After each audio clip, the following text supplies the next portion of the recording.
Welcome to ధ్యాన యువ. నేను మీ వివేక్ చంద్ర. ఈరోజు మనము ఒక అందరికీ అవసరమైన పరీక్షల సీజన్స్ రావటం వల్ల ఈరోజు మనము పరీక్షలు, చదువు, ఏకాగ్రత అనే అంశం మీద కొన్ని విషయాలు డిస్కస్ తెలుసుకోబోతున్నాం. ధ్యాన యువలో ప్రపంచవ్యాప్తంగా తీసుకున్నా, మనం దేశవ్యాప్తంగా తీసుకున్నా, లేదా మన గ్రామ వ్యాప్తంగా, రాష్ట్ర వ్యాప్తంగా, గ్రామ వ్యాప్తంగా తీసుకున్నా, పరీక్షలు అనేటివి జీవితం అంటేనే పరీక్ష అంటారు. ఓకే, ఈ జీవితం అంటేనే పరీక్ష ప్రతి ఒక్కరూ పరీక్షలు అనేవి అనగానే చాలా జీవితానికి ఒక మలుపు, జీవితాన్ని నెక్స్ట్ లెవెల్కి తీసుకెళ్లే ఒక అద్భుతమైన అవకాశం లాంటివి పరీక్షలు అనేటివి. అవునా? మరి పరీక్షలు అన్నప్పుడు ఈరోజు పరీక్షలు అనగానే మనకి ఏంటి అంటే విద్యార్థుల్లో అయితే భయము, టెన్షను ఇవన్నీ కూడా స్టార్ట్ అవుతాయి. అయితే మీరన్నట్టుగా నేటి యువత ఫేస్ చేస్తున్నటువంటి సమస్యలలో ఏకాగ్రత లోపం అనేది చాలా పెద్ద సమస్యగా తయారైంది. ఏకాగ్రత లోపం అంటే ఎందుకు అలా తయారవుతున్నారు? ఓకే, అవును, మనం స్మార్ట్ యుగంలో ఉన్న మనము ఏకాగ్రతను ఫోకస్ చేయాలి అంటే ఈరోజు విద్యార్థులకు కావచ్చు, యువతకు కావచ్చు, ఇది ఒక వాళ్ళు ఎదుర్కొంటున్న పెద్ద సమస్యలలో ఒక పెద్ద సమస్యగా కూర్చుంది. అయితే దీంట్లో మనము విద్యార్థులు చదువు మీద ఫోకస్ను పెంచుకోవటానికి, ఏకాగ్రతను మెరుగుపరుచుకోవటానికి కొన్ని అంశాలు మనం ఈరోజు తెలుసుకుందాం. అందులో మొట్టమొదటి ఏకాగ్రత అంటే ఏమిటి? మన మనస్సును ఒక అంశం మీద ప్రశాంతంగా కేంద్రీకరించడానికి, మన మనస్సును, మన యొక్క శక్తిని, మనకు శరీరంలో మానసికంగా కావచ్చు, శారీరకంగా కావచ్చు, ఏవైతే రిసోర్సెస్ ఉన్నాయో వాటన్నిటిని ఒక అంశం మీద కేంద్రీకరించటమే ఏకాగ్రత అంటారు. ఏకాగ్రత అనేది ఒక నైపుణ్యం. దాన్ని మనము పుట్టుకతోనే వస్తుందా, ఏకాగ్రత అందరికీ పుట్టుకతోనే బాగా ఉంటుందంటే అలాంటిది ఏం లేదండి. ఏంటి అంటే మనకు ఏకాగ్రత అనేది ఎలా ఉంటుందంటే కొంత సాధన ద్వారా ప్రతి ఒక్కరూ ఏకాగ్రతను మెరుగుపరుచుకోవచ్చు. అది ఒక స్కిల్ లాంటిది, అదొక నైపుణ్యం అన్నమాట. అయితే ఏకాగ్రత లేనప్పుడు జీవితంలో ఏ అంశంలోనూ ఏ వ్యక్తి కూడా రాణించలేరు. అది ఎగ్జామ్స్కు ప్రిపేర్ అవుతున్న విద్యార్థులు కావచ్చు, లేదా కేవలం బోర్డ్ ఎగ్జామ్సే కాకుండా కాంపిటేటివ్ ఎగ్జామ్స్కు ప్రిపేర్ అవుతున్న యువత కావచ్చు, ఎవరైనా సరే, అది ఇంకొక జీవితంలో ఏదో లక్ష్యాలు పెట్టుకొని సాధించాలనుకుంటున్న వాళ్ళు కావచ్చు, వాళ్ళ లక్ష్యం వైపు, వాళ్ళ అకాడమిక్ వైపు ఫోకస్ చేయలేకపోతే, అందుకే ఈ ప్రపంచంలో రెండు రకాల మనుషులు ఉంటారు. సక్సెస్ఫుల్ పీపుల్ లేదా అన్ఫోకస్డ్, ఫోకస్ లేనటువంటి వాళ్ళందరూ కూడా నాన్ సక్సెస్ పీపుల్ అవుతారు. అంతే కదా? మనం జీవితంలో విజయం సాధించాలి అంటే ఒక అంశం మీద మనం ఏకాగ్రత మెరుగుపరుచుకోవాలి, ఫోకస్డ్గా ఉండాలి అనేది కామన్, ఎవరైనా చెప్తూ ఉంటారు. అవునా? ఏ విషయమైనా సరే. అయితే ఇక్కడ మనం చేయాల్సింది ఏంటంటే ఫోకస్ అనే ఒక అంశాన్ని మనం క్లియర్గా అబ్జర్వ్ చేస్తే ప్రతి విద్యార్థి ఏమనుకుంటాడు, తను జీవితంలో విజయం సాధించాలి అని చెప్పేసి ప్రతి ఒక్కరూ కోరుకుంటారండి. విద్యార్థిగా ఉన్నప్పుడు విద్యార్థి దశలో ఉన్న పిల్లలు కోరుకుంటారు, అదేవిధంగా యువత దశలో ఉన్న వాళ్ళు కోరుకుంటారు, టీచర్లు అదే కోరుకుంటారు, పేరెంట్స్, తల్లిదండ్రులు అదే కోరుకుంటారు. వాళ్ళ పిల్లలు, వాళ్ళ విద్యార్థులు జీవితంలో విజయం సాధించాలి అని అందరూ అదే ప్రయత్నంలో చేస్తూ ఉంటారు. మరి ఎందుకు వీళ్ళు విఫలమవుతారు అంటే ప్రధానంగా వాళ్ళకంటూ ఒక సిస్టమాటిక్ అప్రోచ్ లేకపోవటం, ఒక క్రమశిక్షణ వాళ్ళ దినచర్య ఒక డిసిప్లిన్డ్ లైఫ్ స్టైల్ లేకపోవటం వల్ల, కొన్ని స్ట్రాటజీ ప్లే చేయకపోవటం వల్ల వాళ్ళు విజయానికి దూరం అవుతూ ఉంటారు. సో ఇప్పుడు మనము ఒక విషయాన్ని మీకు క్లియర్గా వివరించడానికి ఫోకస్ అనే ఒక వర్డ్ను మనం క్లియర్గా అబ్జర్వ్ చేస్తే మీకు గుర్తుందా? ఇంపాసిబుల్ అనే వర్డే కొంచెం అటు ఇటు చేస్తే, మనం కొంచెం చేంజ్ చేస్తే ఐఆమ్ పాసిబుల్ అంటుంది అని మనం వింటూ ఉంటాం, చదువుతూ ఉంటాం. అవునా? అదేవిధంగా ఫోకస్ అనే మంత్రమే ఉందండి. ఫోకస్ అనేది ఒక 5 అక్షరాల మంత్రం. మనం కరెక్ట్గా యూటిలైజ్ చేసుకోగలిగితే ఏంటి ఆ ఫోకస్? ఒకసారి అంటే ఏంటి ఫోకస్ని మీరు కరెక్ట్గా అబ్జర్వ్ చేస్తే ఒకసారి ఆ అక్షరాలను అబ్జర్వ్ చేయండి. FOCUS. అవునా? సరే. అయితే ఒక్కొక్క అక్షరానికి మనం ఒక సిస్టాన్ని, ఒక పద్ధతిని మనం అలవాటు చేసుకుంటే చూద్దాం. ఫోకస్ను, ఏకాగ్రతను మెరుగుపరుచుకోవటానికి ఫోకస్ అనేది ఒక బ్రహ్మాస్త్రం లాంటిది. ఏంటి అంటే ఏకాగ్రత మెరుగుపరుచుకోవటానికి ప్రధాన కారణాల్లో fix your subject wise schedules. ఎవరైతే ఎగ్జామ్స్కు ప్రిపేర్ అవుతున్నారో వాళ్ళు కావచ్చు, ఎవరైతే లక్ష్యాలు డిసైడ్ చేసుకున్నారో మీ గోల్స్ అనేది ఫిక్స్ చేయాలి. Day wise fix your subject wise schedules. Okay, మనకు ఏకాగ్రత లోపించడానికి ప్రధాన కారణాలలో మన మైండ్కు ఒక లక్ష్యాన్ని మనం ఇవ్వలేకపోవటం. మెదడు ఎంత గొప్పది అంటే మనం ఎప్పుడైతే ఒక లక్ష్యాన్ని ఇస్తామో అద్భుతాలు సృష్టిస్తుంది, మీ జీవితం నెక్స్ట్ లెవెల్కి తీసుకెళ్ళడానికి ఉపయోగపడుతుంది. అదే మీరు ఎటువంటి లక్ష్యం మెదడుకి ఇవ్వలేదు అనుకోండి, అదే అంటూ ఉంటారు మన మనస్సు మెదడు ఇలాంటివి ఏంటంటే కోతుల ఫ్రెండ్స్ లాంటివి. కోతి ఏం చేస్తుంది, ఆ చెట్టు మీద అటు ఇటు జంప్ చేస్తుంది, ఒక చోట కూర్చోలేదు అన్నది చెప్తూ ఉంటారు కదా. మన మనసు కావచ్చు, మెదడు కావచ్చు, చాలా జాగ్రత్తగా అబ్జర్వ్ చేస్తే fix your subject wise schedule. అందుకే మన వీడియోస్ను మీరు అబ్జర్వ్ చేస్తే నేను ఒక మాట చెప్తాను, సార్ ఎలా ఫిక్స్ చెయ్యాలి అంటే, మనము ఎప్పుడూ కూడా ఎవరైతే విద్యార్థులు ఎగ్జామ్స్ కోసం ప్రిపేర్ అవుతున్నారో మీరు మీ యొక్క నోట్బుక్ను 2 పేజెస్గా డివైడ్ చేసుకోండి, 2 కాలమ్స్గా డివైడ్ చేసుకొని లెఫ్ట్ హ్యాండ్ సైడ్ ఒక హెడ్డింగ్ పెట్టండి. ఏంటంటే మీరు ఆల్రెడీ చదివిన లెర్న్డ్ టాపిక్స్, నేర్చుకున్న అంశాల లిస్ట్ తయారు చేయండి. అయితే అదే పేజీలో రైట్ హ్యాండ్ సైడ్ ఏదైతే ఉందో లిస్ట్ ఆఫ్ అన్లెర్న్డ్ టాపిక్ అనే హెడ్డింగ్ పెట్టండి. ఇప్పుడు మనం ఏంటి ఏం ఫిక్స్ చేస్తున్నాము, schedule, subject wise schedule fix చేస్తున్నాం. Learned topics list, unlearned topics list అనేది మనము సబ్జెక్ట్ వైజ్ చేయాల్సి ఉంటుంది. ఒకసారి ఏదైతే అన్లెర్న్డ్ టాపిక్స్ లిస్ట్ మనం సబ్జెక్ట్ వైజ్ ప్రిపేర్ చేస్తామో ఆబ్వియస్గా మన మైండ్కి ఒక టాస్క్ అనేది ఇచ్చేసాం. తర్వాత ఫోకస్లో అవునా, మళ్ళీ ఒకసారి చూద్దాం. F fix your schedules, O for organise, C అంటే మనకు కట్ ఆఫ్ యువర్ డిస్ట్రాక్షన్స్ అంటాం. ఓకేనా. యూ వచ్చేసి use active learning strategies and understand the concept అంటాం. ఓకేనా, అవగాహన చేసుకోవాలి యాక్టివ్ లెర్నింగ్ స్ట్రాటజీస్. ఎస్ అనే లాస్ట్ అక్షరాన్ని మీరు అబ్జర్వ్ చేస్తే ఎలా ఉంటుంది అంటే stay consistent with systematic approach అంటాం. ఒక సిస్టమాటిక్ అప్రోచ్ను మనం ఫాలో అవ్వటం వల్ల, అప్లై చేయటం వల్ల ఖచ్చితంగా. Okay, so fix your schedule అనేది మనం తెలుసుకున్నాం కదా. ఇప్పుడు ఓ ఫర్ ఆర్గనైజ్. ఈ ఆర్గనైజ్ అనేది ఒకసారి అబ్జర్వ్ చేయండి. ఆర్గనైజ్ అనేప్పుడు ఏం చేయాలి, ఇప్పుడు లెర్న్డ్ టాపిక్స్ నేర్చుకోవాలన్నా అన్లెర్న్డ్ టాపిక్స్ నేర్చుకోవాలన్నా, టార్గెట్ ఫిక్స్ అయింది మనకు, లెర్న్డ్ టాపిక్స్ను మనం స్టార్ట్ చేయాలి. అవునా. సో ఇప్పుడు ఏం చేయాలి, ఈ ఆర్గనైజ్ అనేది చేసుకోవాలి. అయితే మెటీరియల్ని ఆర్గనైజ్ చేయటమే కాకుండా మైండ్లో మన సబ్జెక్ట్ని ఏవైతే నేర్చుకున్న అంశాలను మైండ్లో మనం ఆర్గనైజ్ చేసుకోవాలి. ఆర్గనైజ్ అనే ఒక అంశానికి నేనేం చెప్తాను మీకు అంటే, ఒకసారి ఆలోచించండి. మీకు ఒక చిన్న 2 సిచ్యువేషన్స్ చెప్తాను. ఒకటి ఏంటి అంటే, ఒకరోజు మీ మాస్టర్ గారు స్టడీ అవర్ జరుగుతూ ఉన్నప్పుడు ఒక రూమ్కి వెళ్ళేసి ఫలానా మనం సబ్జెక్ట్ బుక్ తీసుకురమ్మని చెప్పారు. కానీ మీరు ఆ రూమ్ వచ్చేసి లాక్ చేసి ఉంది, ఆ కీ ఇచ్చి మీకు పంపించారు. కీ ఇచ్చారు, ఆ ఫలానా రూమ్లోకి వెళ్ళి ఒక బుక్ తీసుకురమ్మని చెప్పారు. ఇప్పుడు మీరు వెళ్ళేసి ఆ బుక్ డోర్ ఓపెన్ చేయగానే వాస్తవానికి అక్కడ బుక్స్ అని కూడా ఎలా ఉన్నాయంటే అలాగ మొత్తం ఒక మౌంటైన్ లాగా, ఒక మండేలా అలా పోసినట్టుగా ఉన్నాయండి, ఒక ఆర్గనైజ్డ్గా లేవు. ఇప్పుడు మీ గురువుగారు చెప్పినటువంటి, మీ మాస్టర్ చెప్పినటువంటి బుక్ తీసుకోవడానికి మీకు ఎంత టైం పడుతుంది? అది ఈజీ అవుతుందా, డిఫికల్ట్ అవుతుందా? ఒకసారి అబ్జర్వ్. ఇది సిచ్యువేషన్ నెంబర్ 1. అయితే మీరు ఆ బుక్ తీసుకోవడానికి అని మొదలు పెడుతూ ఉండగానే పవర్ పోయినప్పుడు, ఇప్పుడు ఆలోచించండి ఎలా ఉంటుందో లైఫ్ పరిస్థితి. అమ్మా మేము స్మార్ట్ పీపుల్ అండి, వీ హ్యావ్ స్మార్ట్ ఫోన్స్ అని నువ్వు టార్చ్ చేసుకొని వెతుకుతావు, కానీ ఎంత సమయం పడుతుంది, ఎంత ఎనర్జీ తీసుకుంటుంది. అదే 2వ రోజు అదే ఎక్సర్సైజ్, ఇంకో బుక్ తీసుకురమ్మని చెప్పారు మాస్టర్. ఇప్పుడు మీ మైండ్లో ఏముంది, ఓకే నేను పైకి వెళ్ళగానే రూమ్ లాక్ ఓపెన్ చేస్తాను, లాక్ ఓపెన్ చేయగానే బుక్స్ ఇలా ఉన్నాయి అన్న మీ మైండ్లో ఒక పిక్చర్ ఫ్రేమ్ అయింది కదా.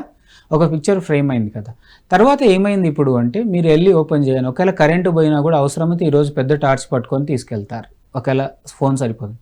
కానీ మీకు ఒక సర్ప్రైజ్ ఏంటంటే, ఈరోజు మీరు లాక్ ఓపెన్ చేయగానే, డోర్ ఓపెన్ చేయగానే ఆ రూమ్లో ఒక 7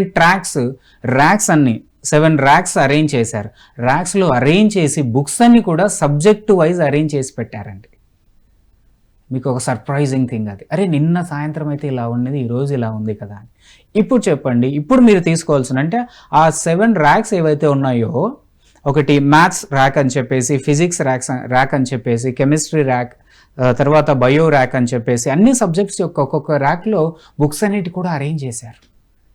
ఇప్పుడు చెప్పండి, ఎవరైతే మన ప్రోగ్రామ్ చూస్తూ ఉన్నారో ఈ ప్రోగ్రామ్ని, మీరే చెప్పండి, డే 1 బాగుందా, డే 2 అనేది మనకు ఉపయోగపడుతుందా? ఆబ్వియస్గా ఆర్గనైజ్ అంటే ఇదనమాట. మనము నేర్చుకున్న అంశాలను మన మెదడులో ఆర్గనైజ్ చేసుకోగలగాలి, మన మెమరీస్లో ఆర్గనైజ్ చేసుకోగలగటం వల్ల. చూడండి, డే 2 ఏమైపోయింది, ఆ మ్యాథ్స్ బుక్ అయితే మ్యాథ్స్ ఎలా వెళ్ళారో తీసుకున్నారు, త్వరగా వచ్చేసారు బయటికి, అవునా కదా? అంటే మీ ఎనర్జీ వేస్ట్ అవ్వలేదు, మీ టైం వేస్ట్ అవ్వలేదు. ఎందుకంటే ఏకాగ్రతలో ప్లస్ చదువులో రాణించాలంటే energy maintenance and time maintenance కూడా చాలా ఇంపార్టెంట్. ఇది ఓఫర్ ఆర్గనైజ్డ్. ఓకేనా? నెక్స్ట్ వచ్చేసి మనం C for cut off your distractions. My dear young friends, బాగా అబ్జర్వ్ చేయండి. కట్ ఆఫ్ యువర్ డిస్ట్రాక్షన్స్ అంటే బాగా అబ్జర్వ్ చేయండి. ఎగ్జామ్స్ టైమే మన ఫేవరెట్ క్రికెట్ ఐపీఎల్స్ అవి ఇవి స్టార్ట్ అవుతూ ఉంటాయి. ఎగ్జామ్స్ అప్పుడే వస్తాయి, క్రికెట్ కూడా అప్పుడే వస్తాయి. అప్పుడే ఒకసారి మీ ఫేవరెట్ మూవీ సినిమాలు స్టార్ట్ అవుతాయి, అవునా? కట్ డౌన్ యువర్ డిస్ట్రాక్షన్స్లో ఫస్ట్ది ఏముంటుంది? ఈరోజు మనకున్నది మొబైల్ ఫోన్. మిత్రమా, గుర్తుపెట్టుకో, ప్రపంచ విజేతలందరూ కూడా మొబైల్ వాడుతున్నారంటే అవును వాడుతున్నారు, కానీ నియంత్రణ ఉంది మొబైల్ ఫోన్ మీద. మీరు ఎంత సమయం వాడాలి అనేది మీకు తెలుసా? సినిమాలు చూస్తున్నారంటే అవును చూస్తున్నారు, ఇది నెట్ఫ్లిక్స్ కావచ్చు, సోషల్ మీడియా కావచ్చు, వీటిని మీరు కట్ ఆఫ్ చేసుకోవాలి. అందుకే మీ ఫేవరెట్ స్టార్స్ను ఇంటర్వ్యూస్ అబ్జర్వ్ చేయండి.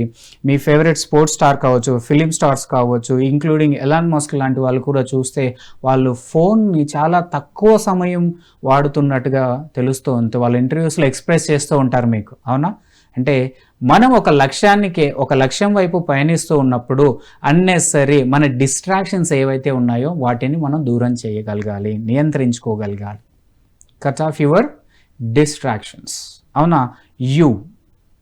చదువు, విద్యార్థులు ఎగ్జామ్స్కు ప్రిపేర్ అవుతున్న వాళ్ళు దీన్ని అప్లై చేయండి ఖచ్చితంగా. Use active learning strategies.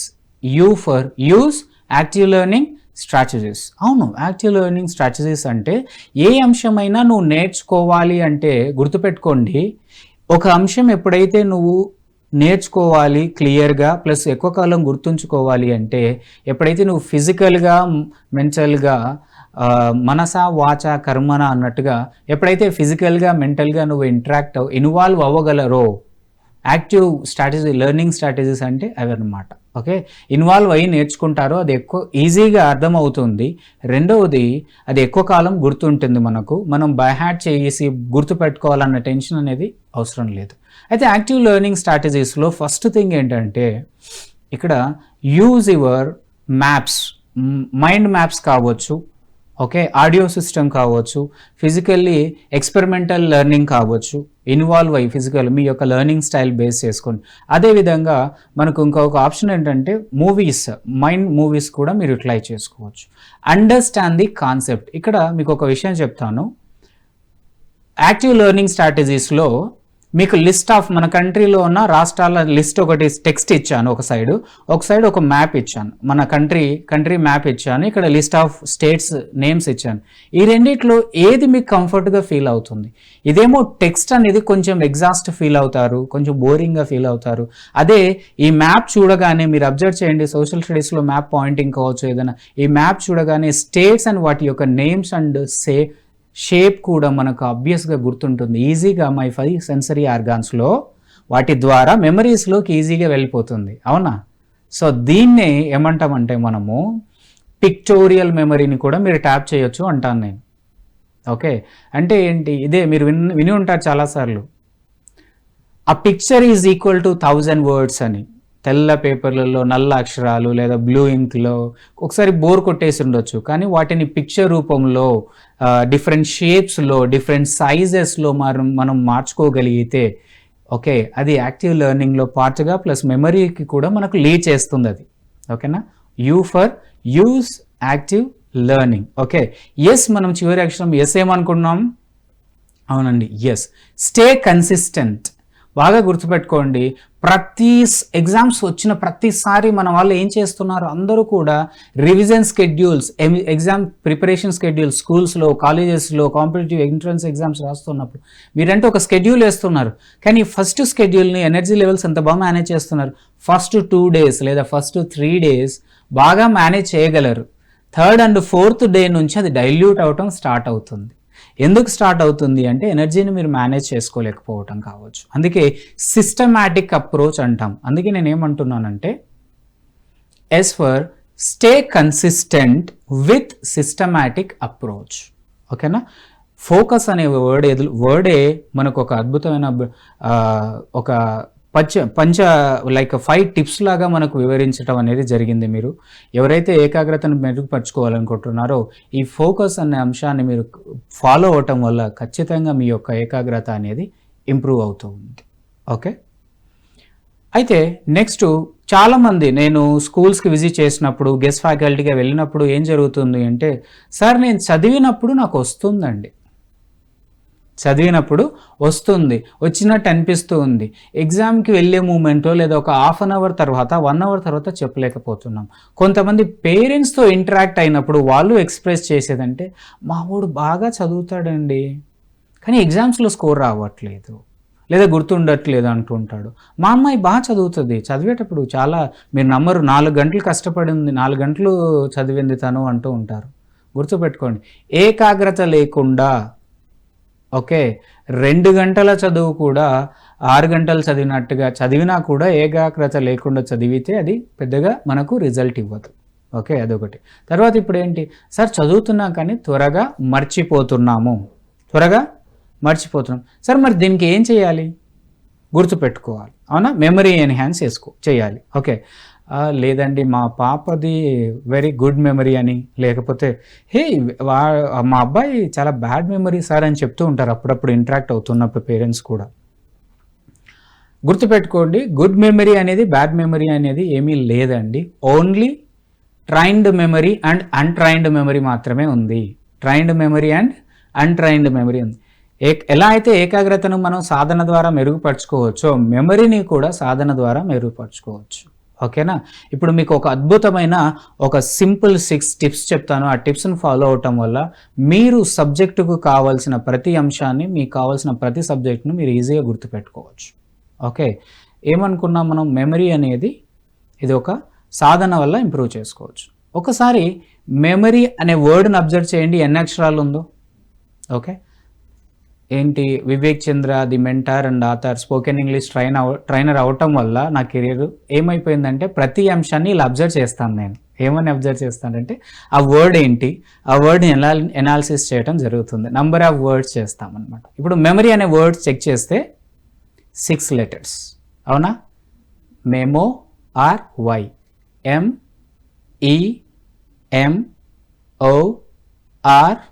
MEMORY, అవునా? ఎస్ మై డియర్ ఫ్రెండ్స్, అయితే మీరు కరెక్ట్గా అబ్జర్వ్ చేస్తే మెమరీ అనే ఒక వర్డే మనకు అద్భుతమైన స్టెప్స్ని ఇస్తుంది. చూద్దామా? ఓకే, ఫస్ట్ M వచ్చేసి నిమోనిక్స్ అంటాం. అంటే నిమోనిక్స్లో డిఫరెంట్ స్టైల్స్ ఉంటాయి. అందులో మీకు ఏది కనెక్ట్ అవుతుందో అంటే ఫస్ట్ అదేంటో మీకు అర్థమయ్యేలా చూద్దాం. నిమోనిక్స్ అంటే ఏదైతే మనకు డిఫికల్ట్ సబ్జెక్ట్ ఉందో, ఏదైతే డిఫికల్ట్ అంశం ఉందో ఆ అంశాన్ని మనం ఖచ్చితంగా చిన్న ఈజీగా క్యాచీగా ఉండే వర్డ్స్ లాగా డివైడ్ చేసుకోండి, గుర్తుండేలాగా డివైడ్ చేసుకోవాలి, ప్రిపేర్ చేసుకోవాలి మనం. ఓకేనా? ఇందులో అక్రోనిమ్స్ ప్యాటర్న్ అనొచ్చు, లేదా క్యాచీ వర్డ్స్ అనొచ్చు, ఇంకోటి. అందుకే మీరు ఇందాక చెప్పినట్టుగా మనం ఇంగ్లీష్ గ్రామర్ టీచ్ చేసేటప్పుడు కంజంక్షన్ చెప్పేటప్పుడు ఫ్యాన్ బాయ్స్ అనే ఒక వర్డ్ చెప్తాం. ఫ్యాన్ బాయ్స్ అంటే ఏంటి?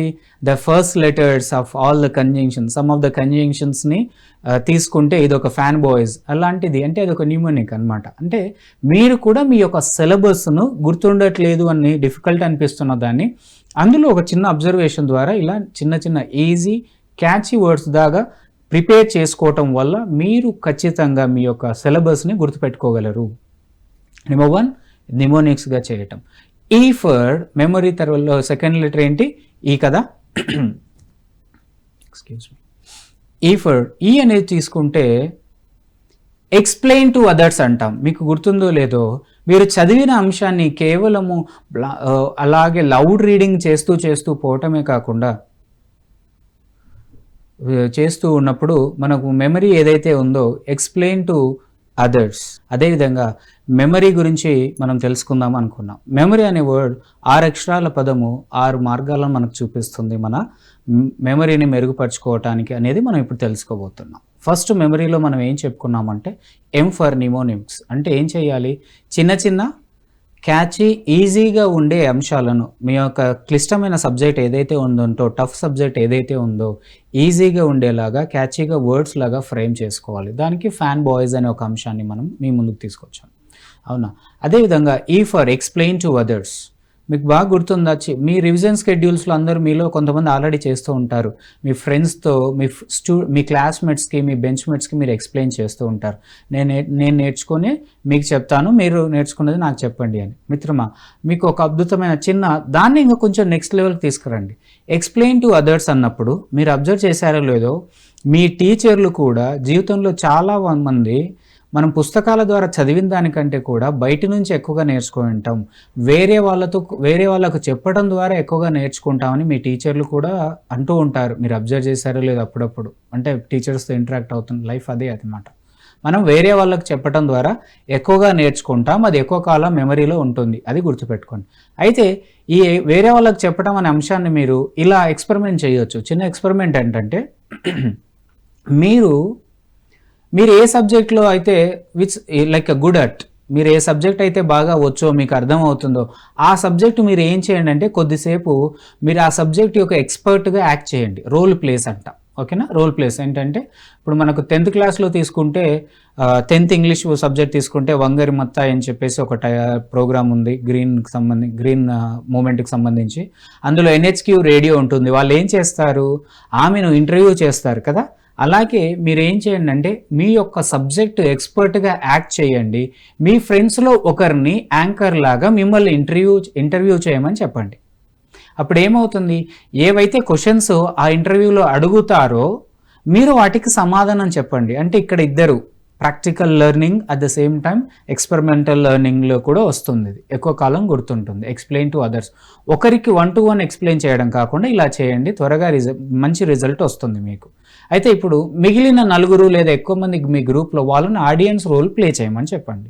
ఓకే, ఆమె అడుగుతున్న క్వశ్చన్కి మీ ఫ్రెండ్ ఏమో యాంకరు, మీరేమో ఆ సబ్జెక్ట్ ఎక్స్పర్ట్గా ఈ సబ్జెక్ట్ యొక్క సమాధానాలు వాళ్ళు ఆన్సర్ చేయాలి. అది నెంబర్ 1. నెంబర్ 2 వచ్చేసి మనకు ఒక పని చేయండి, మీ ఆ particular subject master role play చేయండి. Act as a master. మీరు ఏదైతే సబ్జెక్ట్ ఉన్నారో మీరు ఏం చేయండి అంటే యాక్ట్ యాజ్ ఎ మాస్టర్. మీరు బోర్డు దగ్గర నిలబడి లేదా మీరు ఆ మాస్టర్ దాకా ఆ సబ్జెక్టును అందరినీ కూర్చోబడి చెప్పండి, ఆ సబ్జెక్ట్ను మీరు ఎక్స్ప్లెయిన్ చేయండి. అలా విధంగా మీ గ్రూప్లో ఒకరు మ్యాథ్స్లో మంచిగా ఉండొచ్చు, ఒకరికి ఫిజిక్స్ అంటే ఇష్టము, బాగా చేయగలరు, కెమిస్ట్రీ కొంతమందికి మిస్ట్రీ అని అంటూ ఉన్నప్పటికీ కూడా కొంతమంది చాలా బాగా చేసే వాళ్ళు ఉన్నారు. అలా ఒక్కొక్కరు మీ ఫ్రెండ్స్లోనే ఏ సబ్జెక్టులో ఎవరైతే మంచిగా బెటర్గా చేయగలిగే వాళ్ళు ఉన్నారో వాళ్ళు మీ యొక్క మాస్టర్ రోల్ను ప్లే చేయటం వల్ల ఎక్స్ప్లెయిన్ టు అదర్స్ అన్న పాయింట్ వల్ల మీరు త్వరగా మెమరీ వస్తుంది, సబ్జెక్ట్ రిటైన్ అవుతుంది, కాంప్రహెన్షన్, అండర్స్టాండింగ్ పెరుగుతుంది. My dear M friends, make a note of this, ఓకేనా. నెక్స్ట్ వన్ వచ్చేసి ఎం ఫర్, మళ్ళీ నెక్స్ట్ ఏం తీసుకుంటే మనకు మైండ్ మ్యాప్స్ అంటాం. మైండ్ మ్యాప్స్ కావచ్చు, మైండ్ మూవీస్ అంటాను నేనేమంటా అంటే మైండ్ మూవీస్. ఇందాక మనం ఫోకస్లో కూడా మెమరీని డ్రైవ్ చేస్తుంది, పిక్టోరియల్ మెమరీని ట్యాప్ చేయొచ్చు అంట కదా. ఈ మైండ్ మ్యాప్స్ కావచ్చు, విజువలైజేషన్ ద్వారా కావచ్చు, లేదా మూవీస్ ఆఫ్ మెమరీ మీకు అర్థం కావటానికి షార్ట్ ఫిలిమ్స్ అంటాం. ఓకే, ఒక్కొక్క సబ్జెక్ట్ని లేదా ఒక్కొక్క లెసన్ని మీరు నేర్చుకున్న అంశాలన్నిటిని కూడా ఒక షార్ట్ ఫిలిం మైండ్లో ఒక మూవీ లాగా తయారు చేసుకొని ఆ మైండ్లో మీరు ప్రశాంతంగా ఉన్నప్పుడు యూటిలైజ్ చేస్తూ ఉండండి. దాన్ని అలా రివైవ్ చేస్తూ ఉండండి, చూసుకుంటూ ఉండాలి. మైండ్ మూవీస్ని ఒక్కొక్క లెసన్ని కావచ్చు, ఒక్కొక్క టాపిక్ని కావచ్చు, మనకు వీలైనప్పుడు మనం చేయటం ద్వారా, మైండ్ మూవీస్ చేసుకోవటం ద్వారా ఖచ్చితంగా మన మెమరీ అనేది ఇంప్రూవ్ అవుతుంది. గుర్తుందా, మైండ్ మూవీస్లో, మైండ్ మ్యాప్స్లో పిక్చర్స్ కూడా ఏవైతే మీరు బయోలో పిక్చర్స్ ఉన్నాయో, లైక్ ఫిజిక్స్లో పిక్చర్స్ ఉన్నాయో, లేక చార్ట్స్ ఉన్నాయో, like X access, Y access ఏవైతే ఉన్నాయో వీటిని డిఫరెంట్ షేప్స్ టెక్స్ట్ని టెక్స్ట్ రూపంలో ఉన్న దాన్ని షేప్స్ లేకి పిక్చర్స్ లేకి మీరు కన్వర్ట్ చేసుకోవటం వల్ల అది ఈజీగా మన 5 సెన్సరీ ఆర్గాన్స్ ద్వారా అది త్వరగా మనకు మైండ్లో రిటైన్ అవుతుంది. మీకు ఎక్కువ కాలం గుర్తుండటానికి, మీ మెమరీ అనేది జ్ఞాపక శక్తి పెరగటానికి ఇది ఒక మంచి అద్భుతమైన మార్గంగా మనం చెప్పవచ్చు. ఎందుకు మళ్ళీ మనం రిపీట్ చేసుకుంటే 1000 words ఈక్వల్ టు ఆ picture is equal to 1000 words అని వింటూ ఉన్నాం కదా, మరి అది ఎలా, ఇది అప్లై అయ్యింది, యూటిలైజ్ అవుతుంది కాబట్టి అది అవుతుంది. ఓకే, రెండోది మనం ఒకసారి అబ్జర్వ్ చేస్తే ఆర్గనైజ్ అనేది బాగా మనం మైండ్లో ఇందాక ఏమనుకున్నాం, ఏం for mind maps, mind movies అనుకున్నాం కదా. ఈ మైండ్లో ఆ మూవీస్ని సబ్జెక్ట్ వైజ్ మనం ఆర్గనైజ్ చేసుకోవాలి, unit wise, chapter wise. Okay, pictures ఏవైతే ఉన్నాయో సిస్టమేటిక్గా ఆర్గనైజ్ చేసుకోవటం వల్ల అలా కళ్ళు మూసుకుంటే మనం ఇలా తీసుకునేలాగా, ఇలా రీకాల్ చేసుకోవటానికి వీలుగా ఉండేలాగా. ఎందుకు అంటే స్టడీస్లో బాగా రీకలెక్షన్ అనేది స్టడీస్లో చాలా ఇంపార్టెంట్. మెమరీస్కి బెస్ట్ టెక్నిక్ ఏంటంటే organise them to be easy to recollect. మీరు అవసరమైనప్పుడు దాన్ని తీసుకోవటానికి, దాన్ని గుర్తు తెచ్చుకోవటానికి వీలుగా ఉండేలాగా మైండ్లో మనం నీట్గా ఆర్గనైజ్ చేసుకోవాలి. మైండ్లో ఆర్గనైజ్ చేయాలి అంటే ఫస్ట్ మీరు ఫిజికల్గా మీ యొక్క నోట్బుక్ ప్రిపేర్ చేసేటప్పుడు కలర్ఫుల్గా, అట్రాక్టివ్గా, ఇంప్రెసివ్గా మీ కళ్ళు ఇలా చూడగానే ఇంప్రెసివ్గా అట్రాక్ట్ అయ్యేలాగా మీరు చేసుకోగలిగినప్పుడు మైండ్లో అది ఈజీగా రిజిస్టర్ అవుతుంది. ఆర్గనైజ్. నెక్స్ట్ వచ్చేసి మనం ఆర్ అనే లెటర్ని తీసుకుంటే read regularly and revise it without fail. ఎక్కువ మంది ఎవరైతే మెమరీ ప్రాబ్లం ఉంది అంటుంటారో వీళ్ళు ఈ అంశాన్ని పాటించకపోవటం వల్ల వాళ్ళ మెమరీ అనేది మిస్ అవుతూ ఉంటుంది. గుర్తుండకపోవటానికి ప్రధాన కారణాలలో ఏంటంటే రెగ్యులర్గా చదివే వాళ్ళు ఉంటారు, రోజు ప్రాక్టీస్ చేసే వాళ్ళు ఉంటారు, రోజు హోంవర్క్ చేస్తూ ఉంటారు. కానీ వీళ్ళల్లో మిస్ అయ్యే క్వాలిటీ ఏంటంటే, ఒక పాయింట్ ఏంటంటే రివిజన్. అయితే రివిజన్ అనేది ఎలా చేయాలి? రోజు పడుకునే ముందు ఈరోజు ఉదయం ఫస్ట్ అవర్ నుంచి లాస్ట్ అవర్ వరకు మీరు స్టడీ అవర్లో మీరు చదివిన అంశం వరకు కళ్ళు మూసుకొని అలా రివైజ్ చేసే ప్రయత్నం చేయండి. ఇది డైలీ బేస్ రివిజన్ చేయాలి. ఓకే, ఇదేంటి డైలీ బేస్ రివిజన్ చేయాలి. తర్వాత ఇంకోటి వీక్లీ స్కెడ్యూల్లో మళ్ళీ వీక్లీ బేస్ రివిజన్ చేయాలి. ఫ్రీక్వెంట్గా రివిజన్ అనే టెక్నిక్ని ఎవరైతే ఎఫెక్టివ్గా, రిపీటెడ్గా వీలైన ఎక్కువసార్లు రివిజన్ చేస్తూ ఉంటారో వాళ్ళ మెమరీ స్ట్రాంగ్ అండ్ స్ట్రెంగ్తెన్ అవ్వటం అనేది మీరు చూస్తూ ఉంటారు. ఇది ఆల్ ర్యాంకర్స్ అందరు చేసే బెస్ట్ టెక్నిక్. కాబట్టి వాళ్ళు మీతో షేర్ చేసుకోరు అంతే. ఎందుకంటే మైండ్లో రివైజ్ చేసుకుంటుంటే బుక్ కూడా ఉండదు వాళ్ళ చేతిలో, మీరు పసిగట్టలేరు, గుర్తుపట్టలేరు అనమాట. ఓకేనా, రివిజన్ అనేది చాలా best technique my dear young friends. రెండోది మీరు అబ్జర్వ్ చేస్తే రివిజన్లో భాగంగానే అది ఒకటేంటి, డే వైజ్ రివిజన్ చేయాలి, వీక్లీ రివిజన్ చేయాలి, మంత్లీ రివిజన్ చేయాలి. ఇది ఒక సైడ్ అయితే ఇంకో సైడు సబ్జెక్ట్ వైజ్ రివిజన్ చేయాలి. డే వైజ్ చేసేటప్పుడు ఏంటి, అన్ని సబ్జెక్ట్స్ చేస్తూ ఉంటాం. ఇప్పుడు సబ్జెక్ట్ వైజ్ రివిజన్ ఏంటంటే, ఇప్పుడు ఫిజిక్స్ కవర్ టైటిల్ ఏ టాపిక్స్ నాకు వచ్చు, లెర్న్డ్ టాపిక్స్, అన్లెర్న్డ్ టాపిక్స్ లిస్ట్ ఉంది కదా. లెర్న్డ్ టాపిక్స్ లిస్ట్ ఉన్నప్పుడు మరి అవి మైండ్లో ఉంటాయి కదా, వాటిని రివైజ్ చేస్తూ పోవాలి. అప్పుడు అవి మన మెమరీస్లోంచి అవుట్ ఆఫ్ మెమరీ అవ్వకుండా ఉండిపోతాయి. ఓకే, ఆర్గనైజ్ అనేది ఆర్ అనేది రివిజన్ అనేది చాలా బెస్ట్ టెక్నిక్. ఎవరైతే రెగ్యులర్గా weekly, monthly and subject wise revise చేస్తుంటారో వాళ్ళందరి మెమరీ చాలా స్ట్రాంగ్గా ఎక్కువ కాలం ఉంటుంది, మనకు మెమరీ ప్రాబ్లం అనేది రాదు. ఓకే, చివరిగా వై అనే అక్షరం. My dear friends, make a note of this. Y అంటే ఏంటంటే your personal strategy or your personal learning style అంటాను నేను. మనకు లెర్నింగ్ స్టైల్స్ అనేవి మీకు ఒకవేళ మీరు ఐడెంటిఫై చేశారో లేదో చూసుకుంటే, మీరు ఆడిటరీ లెర్నరా, లేదా విజువల్ లెర్నరా, లేదా కెనెస్థెటిక్ లెర్నరా, లేదా రీడింగ్ అండ్ రైటింగ్ ద్వారా ఎక్కువగా నేర్చుకోగలరా అంటే, ప్రతి ఒక్క విద్యార్థిలో, ప్రతి ఒక్క మనిషిలో మీ యొక్క డామినేటింగ్ లెర్నింగ్ స్టైల్ అనేది ఉంటుంది. మీ యొక్క డామినేటింగ్ లెర్నింగ్ స్టైల్ అనేది ఉంటుంది కదా.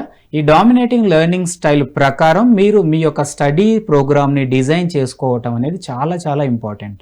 డామినేటింగ్ లెర్నింగ్ స్టైల్ కాకుండా వీక్ లెర్నింగ్ స్టైల్ చేశారనుకోండి మీరు, ఆబ్వియస్గా ఏమవుతుంది, అది మీరు స్ట్రెయిన్ అవ్వటం జరుగుతుంది. అందుకే ఎవరైతే చదువులో కష్టాలు పడుతున్నారో, ఇబ్బందులు అవుతున్నాయో, ఫోకస్ చేయలేకపోవడానికి ఏంటంటే డామినేటింగ్ లెర్నింగ్ స్టైల్ తెలుసుకోకుండా మీది వీక్ లెర్నింగ్ స్టైల్ ప్యాటర్న్లో నేర్చుకోవటం వల్ల ఇటువంటి ఇబ్బందులు వస్తాయి. ఓకే, మీరు ఎంజాయ్ చేశారు కదా. మెమరీ అంటే ఏంటి, mnemonics, explain to others, mind movies or mind maps, next వచ్చేసి organize in mind and repeat, revise, read, revise repeatedly and Y for your own learning strategy. అయితే ఒక విద్యార్థి సమగ్ర అభివృద్ధికి ముగ్గురు త్రిమూర్తులు లాంటి పాత్ర ప్లే చేస్తారు. ఒకరు విద్యార్థి, అంటే తను కరెక్ట్గా చదువుకోవాలి. లెర్నింగ్ అనేది లెర్న్ కరెక్ట్గా చేస్తే ఏంటి, లిసన్ యాక్టివ్లీ, లెర్న్ అనేది లిసన్ యాక్టివ్లీ. ఓకే, ఎంగేజ్, చదువులో నిమగ్నం అవ్వటం.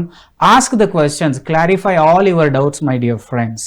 నెక్స్ట్ వచ్చేసి R for repeat and revise, N for never procrastinate, వాయిదాలు వేయటము, నోట్ టేకింగ్ అవ్వచ్చు, నోట్ నేర్చుకోవటాన్ని ఎప్పుడు వాయిదా వేయకండి. త్రిమూర్తుల్లో ఒకరు విద్యార్థి అయితే, మనం ఒక ట్రయాంగిల్ తీసుకుంటే విద్యార్థి ఒకరు, పేరెంట్, ఉపాధ్యాయులు. అవునా, పేరెంట్స్కి ఉపాధ్యాయులకి కావాల్సింది ఏంటి, మనకు తల్లిదండ్రులకైనా ఉపాధ్యాయులకైనా వాళ్ళ విద్యార్థి, వాళ్ళ పిల్లలు చదువులో రాణించటం, విజయం సాధించడం కదా. అయితే పేరెంట్స్కి నా రిక్వెస్ట్ ఏంటంటే, మీరు పేరెంటల్ రోల్ నుంచి ఒక గైడ్ రోల్కి వచ్చేసేయండి. అవును, తల్లిదండ్రులే ప్రథమ గురువులు, అమ్మాయి ప్రథమ గురువు అని చెప్పేసి అందరం చెప్తూ మనం తెలుసు. కానీ మీరు ఏం చేస్తారంటే ఎగ్జామ్స్ టైంలో మీ యొక్క పెయిన్, మీ యొక్క అన్ని రకాలుగా అన్నీ తీసుకొచ్చి వాళ్ళను కొంచెం ప్రెజర్ చేసే అవకాశం ఉంది. వాళ్ళను పేరెంటల్ రోల్ నుంచి మీరు గైడ్ రోల్కి వచ్చేస్తే, గైడ్ స్పెల్లింగ్ చెక్ చేసుకోండి, GUIDE. చెప్పాను కదా, బేసిక్గా స్పోకెన్ ఇంగ్లీష్ ట్రైనర్ని కదా, ఇలా అబ్జర్వేషన్ ఉంటుందన్నమాట. Give them support, give support. మీరు ఎప్పుడూ ఒక సపోర్టివ్గా, గైడ్ ఎలా సపోర్ట్ చేస్తాడో give as a guiding support, parental support వద్దు. నెక్స్ట్ వచ్చేసి మనం యూ అనేది అండర్స్టాండ్ దేర్ కండిషన్ అండి, physical condition and mental condition, and provide the needs, understand them. మీ చుట్టూ మీ యొక్క పిల్లల చుట్టూ ఇన్స్పైరింగ్ వాతావరణం ఉండేలా చూడండి, ఇన్స్పైరింగ్ పరిస్థితులు ఉండేలా చూడకండి. వాళ్ళను ఇరిటేట్ చేసి ఇబ్బంది పెట్టే పరిస్థితులు, డిమోటివేట్ చేసే పరిస్థితులు ఉండకుండా చూసుకోండి. చివరిగా మనకు D అంటే ఏంటంటే, ఏదైతే మీరు డైరెక్షన్ ఇచ్చారో, ఇయర్ మొత్తంలో ఇచ్చారు, అడ్మిషన్స్ టైం అప్పుడు మీ డైరెక్షన్ ఇచ్చారు, ఏ కోర్స్ తీసుకోవాలో మీ డైరెక్షన్ చేశారు. పరీక్షల టైంలో 100 రోజులు నెల ఉండొచ్చు, 30 రోజులు ఉండొచ్చు, 20 రోజులు ఉండొచ్చు, 10 రోజులు. ఈ టైంలో దయచేసి మీరు ఒక గైడ్ ఎలా అయితే డైరెక్షన్స్ ఇస్తాడో అలా ఇవ్వండి. పేరెంటల్ డైరెక్షన్ ఇస్తే వాళ్ళు ప్రెజర్ గురి అవుతారు. ప్రాక్టికల్గా జరుగుతున్న విషయాలు మీకు చెప్తున్నాను. గైడ్ అంటే ఎలా సార్ అంటే, పేరెంట్గా పెయిన్ ఉంటుంది, నేను అర్థం చేసుకోగలను. కానీ మీరు పేరెంట్గా కొంచెం ప్రెజర్ గురి చేస్తారు వాళ్ళని. ప్రెజర్ గురి అవ్వకూడదు స్టూడెంట్ ఎగ్జామ్స్ టైంలో. గైడ్ ఏం ఆలోచిస్తాడు, వాళ్ళకి ఎన్ని ఇన్పర్ఫెక్షన్స్ ఉన్నా, వాళ్ళల్లో ఎన్ని వీక్నెస్లు ఉన్నా, అవన్నిటిని కూడా, అవి ఉన్నప్పటికీ కూడా నేను వీళ్ళను ఎలా నెక్స్ట్ లెవెల్కి బెటర్ చేయాలి అని మాత్రం ఆలోచిస్తూ ఉంటాడు. అలా ఆలోచించండి. అదేవిధంగా ఈ ఫర్ గైడ్లో లాస్ట్ అక్షరం ఏంటండి, ఈ. అవునా, ఈ for encourage to boost their confidence. అలా వాళ్ళని చూసి వీళ్ళని చూసి కంపారిటివ్ మైండ్ సెట్తో, లేదా మీ పెయిన్ వాళ్ళకు ఇప్పుడు అర్థం కాకపోవచ్చు, లేదా వాళ్ళు అర్థం చేసుకోవట్లేదు అని మీరు అనుకుంటుండొచ్చు ఒక పేరెంట్గా. నేనేమంటానంటే, encourage them to boost their confidence my dear. Okay, so parents అన్నది కూడా ఇలా ఉంది. చివరిగా ఉపాధ్యాయులు మీరు సిలబస్ను బాగా టీచ్ చేశారు, ట్రాన్స్ఫార్మ్ చేస్తారు విద్యార్థుల లైఫ్ను. నేనేమంటానంటే, మూడవ త్రిమూర్తుల్లో విద్యార్థి, తల్లిదండ్రులు, ఉపాధ్యాయులు, మీ యొక్క సిలబస్ను ఇప్పుడు transform your syllabus into tips. Okay, encourage them to boost their confidence, assess their progress. 1% progress ఉన్న encourage them. A for TEACH, teach కదా. Transform tips, encourage them to boost their progress and assess their daily progress, while after assessment encouragement undali. Okay, manaku create an atmosphere where students feel interest and to study for long term. అబ్బా నాతో అవ్వట్లేదు అని give up అయ్యేంటి అటువంటి వాతావరణం కాకుండా create చేద్దాం. ఎటువంటి వాతావరణం అంటే ఇంట్రెస్ట్ క్రియేట్ అయ్యేలాగా పరిస్థితులు చూద్దాం. చివరిగా హెల్ప్ అనే హెచ్ తీసుకుంటే help them to boost there performance and confidence to do their best. Okay, విద్యార్థి యొక్క సమగ్ర అభివృద్ధికి విద్యార్థి, తల్లిదండ్రులు, అదేవిధంగా టీచర్సు ఈ రోల్స్ను ఎవరైతే ఇంప్లిమెంట్ చేయగలరో ఖచ్చితంగా ప్రతి విద్యార్థి ఇటువంటి ప్లానింగ్, ఒక స్ట్రాటజీస్ ద్వారా కరెక్ట్గా చదవటం వల్ల వాళ్ళ రంగంలో వాళ్ళ చదువులో విజయం సాధిస్తారు. హోప్ మీరు ఈ టిప్స్ మీకు చాలా ఉపయోగపడతాయి అనుకుంటూ ధ్యాన యువకి ఈ ప్రోగ్రామ్కి అందరికీ చూస్తున్న వాళ్ళకి thank you so much. Me Vivek Chandra.